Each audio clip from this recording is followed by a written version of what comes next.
بسم الله الرحمن الرحيم.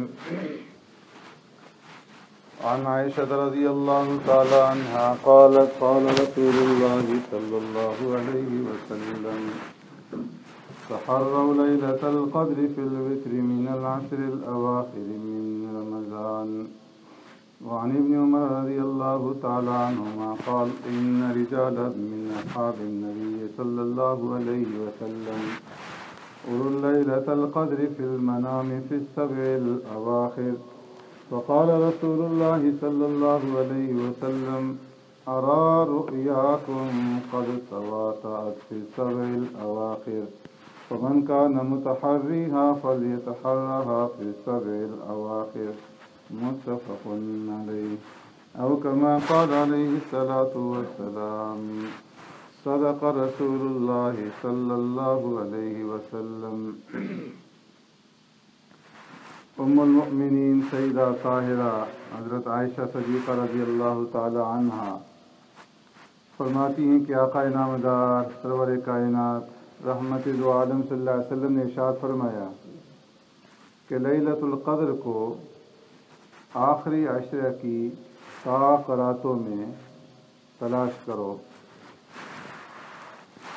رمضان المبارک کو جس طرح باقی مہینوں کے اوپر فضیلت حاصل ہے، اسی طرح جو رمضان المبارک کا آخری عشرہ ہے، آخری 10 دن ہیں، ان 10 دنوں کو پہلے 2 عشروں کے اوپر مرتبہ اور فضیلت جو ہے حاصل ہے. اور اس کی مین جو وجہ ہے وہ یہ ہے کہ اس عشرے کے اندر لیلۃ القدر پائی جاتی ہے. اس لیے جب یہ عشرہ شروع ہوتا تھا، آخری عشرہ، ایک تو سرکار دو عالم صلی اللہ علیہ وسلم اس عشرے میں باقاعدگی کے ساتھ اعتکاف فرماتے تھے، اور دوسرا اس عشرے میں سرکار دو عالم صلی اللہ علیہ وسلم کی جو محنت ہوتی تھی، عبادت کے اندر جو انہماک اور مشغولیت ہوتی تھی، فرمایا کہ وہ بہت زیادہ بڑھ جاتی تھی. ام المؤمنین عائشہ صدیقہ رضی اللہ تعالیٰ عنہ فرماتی ہیں کہ جتنی محنت عبادت میں اور ذکر و اذکار کے اندر پیارے پیغمبر صلی اللہ علیہ وسلم اس آخری عشرے میں فرماتے تھے، وہ باقی دنوں کے اندر اتنی محنت نہیں فرماتے تھے. اور ایک روایت میں فرماتی ہیں کہ جب آخری عشرہ داخل ہوتا شد میزرہ، پیارے پیغمبر صلی اللہ علیہ وسلم اپنی کمر جو ہے وہ کس لیتے تھے، اور وَأَحْيَا لَيْلَهُ وَأَيْقَظَ أَهْلَهُ، پوری رات جو ہے سرکار دو عالم صلی اللہ علیہ وسلم جاگ کر کے گزارتے تھے. اور نہ صرف خود جاگتے تھے بلکہ آپ صلی اللہ علیہ وسلم اپنے متعلقین کو، ازواج مطہرات کو اور بیٹیوں کو اور جو غلام اور باندیاں ہوتی انہیں اور جو بھی متعلق ہوتے گھر سے، ان تمام کو یہ حکم فرماتے کہ ان راتوں میں جاگو اور جاگ کر کے اللہ تبارک و تعالیٰ کی عبادت جو ہے اسے کرو اور اللہ کا ساتھ جو ہے اپنا قرب حاصل کرو. تو فرمایا کہ آپ صلی اللہ علیہ وسلم کی محنت جو ہے اس عشرے میں زیادہ ہو جاتی ہے. اور اس لیے سرکار دو عالم صلی اللہ علیہ وسلم نے چونکہ لیلۃ القدر انتہائی عظمت اور فضیلت والی رات ہے، آپ صلی اللہ علیہ وسلم نے خود بھی اس کو تلاش کیا اور امت کو حکم دیا کہ تحروا، کہ تم لیلۃ القدر کو تلاش کرو. اور کہاں تلاش کرو؟ فی الوتر العشر الاواخر من رمضان، کہ رمضان کے آخری عشرے کی طاق راتوں میں لیلۃ القدر کو تلاش کرو. خود سرکار دو عالم صلی اللہ علیہ وسلم نے پورے مہینے کے اندر جو ہے اس رات کو تلاش کیا، جس طرح پہلے آپ حضرات کے سامنے بیان ہو چکا ہے کہ سرکار دو عالم صلی اللہ علیہ وسلم نے پہلے عشرے کا اعتکاف کیا، پھر دوسرے عشرے کا اعتکاف کیا، اور پھر فرمایا کہ مجھے یہ بتایا گیا ہے کہ جس رات کی تم تلاش میں ہو وہ آخری عشرے کے اندر ہے، تو اس لیے آخری عشرے میں اس رات کو تلاش کرو. تو یہاں پر فرمایا کہ آخری عشرے کی جو طاق راتیں ہیں ان میں اس رات کے پائے جانے کا زیادہ امکان ہے. ابن عمر رضی اللہ تعالیٰ عنہ فرماتے ہیں کہ بہت سارے صحابہ اکرام نے خواب کے اندر جو ہے لیلۃ القدر کو آخری عشرے کی 7 راتوں میں دیکھا. تو سرکار دو عالم صلی اللہ علیہ وسلم نے پھر ارشاد فرمایا کہ أَرَىٰ رُؤْيَاكُمْ قَدْ تَوَاتَأَتْ فِي السَّبْعِ الْأَوَاخِرِ، میں دیکھ رہا ہوں کہ تم میں سے اکثر کے جو خواب ہیں وہ آخری عشرے کی 7 راتوں کے متعلق زیادہ پائے جاتے ہیں اور ان کے اوپر جو ہے متفق ہیں. تو اس لیے فمن کان متحریہا فلیتحرھا فی السبع الاواخر، جو اس رات کو تلاش کرنا چاہے تو اسے چاہیے کہ آخری عشرے کی 7 راتوں میں اس کو تلاش کرے۔ اور یہ جو آخری عشرے کی 7 راتیں ہیں، اس میں 2 قول ہیں۔ ایک یہ کہ 21ویں سے یہ رات شروع ہوگی اور 27ویں تک یہ جو 7 رات ہیں، ان راتوں میں جو ہے لیلۃ القدر کو تلاش کیا جائے۔ اور دوسرا قول جو ہے وہ یہ ہے کہ 23ویں سے لے کر کے 29ویں تک جو 7 راتیں ہیں، ان راتوں میں لیلۃ القدر کو تلاش کیا جائے۔ اور دوسرا قول جو ہے وہ زیادہ راجح ہے۔ تو اس لیے رمضان المبارک کی آخری عشرے کے اندر جو ہے